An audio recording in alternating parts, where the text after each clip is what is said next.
Le 16 décembre 2022, cela fera exactement 2 ans que Delphine Jubilard, infirmière du Tarn et mère de 2 jeunes enfants en instance de divorce, a disparu.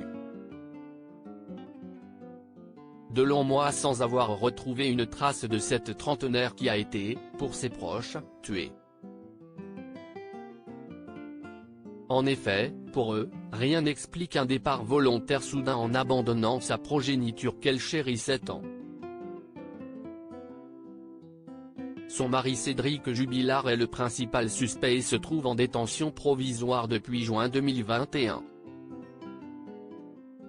S'il clame son innocence par la voix de ses avocats, un nouvel élément vient l'accabler, alors qu'il va participer à une reconstitution de la dernière nuit de sa femme. La radio locale 100% a dévoilé des informations exclusives d'après des documents confidentiels qu'elle a pu consulter.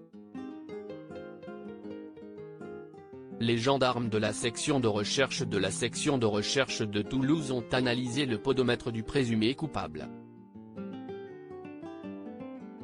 L'expertise de l'IRCGN, Institut de recherche criminelle de la gendarmerie, précise que l'utilisateur de l'application n'est pas obligé de le démarrer pour qu'il fonctionne.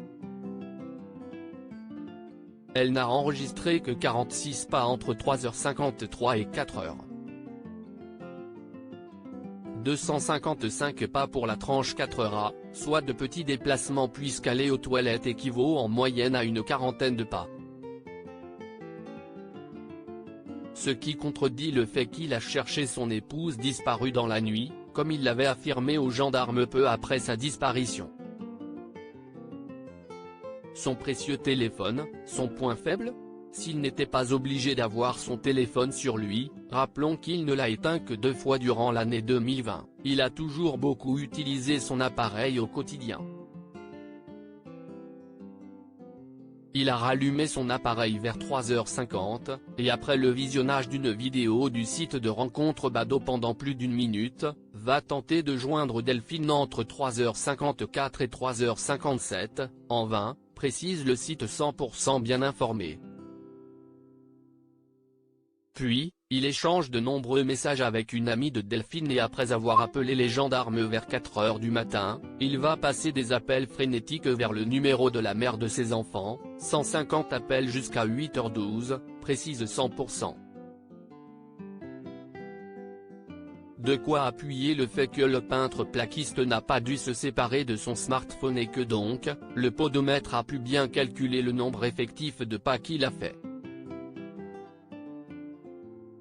Un élément qui s'ajoute au fait que lors d'une disparition temporaire de Delphine en août 2020, parti regarder les étoiles et communiquer avec son amant dans la nuit, Cédric Jubilard n'avait pas appelé les gendarmes. Alors que les autorités qui ont remarqué que le principal suspect est allé chez sa mère dès le 16 décembre comme si sa femme ne devait plus revenir et les a contactés pour savoir qui va payer les factures mais jamais pour savoir si son épouse a été retrouvée.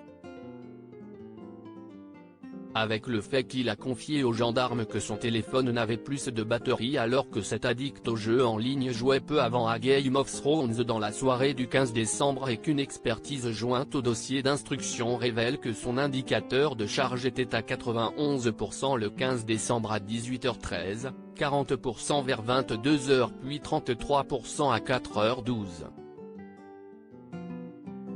Autant d'éléments qui témoignent du fait que l'artisan controversé aurait très bien pu avoir gardé son téléphone avec lui durant la nuit fatale.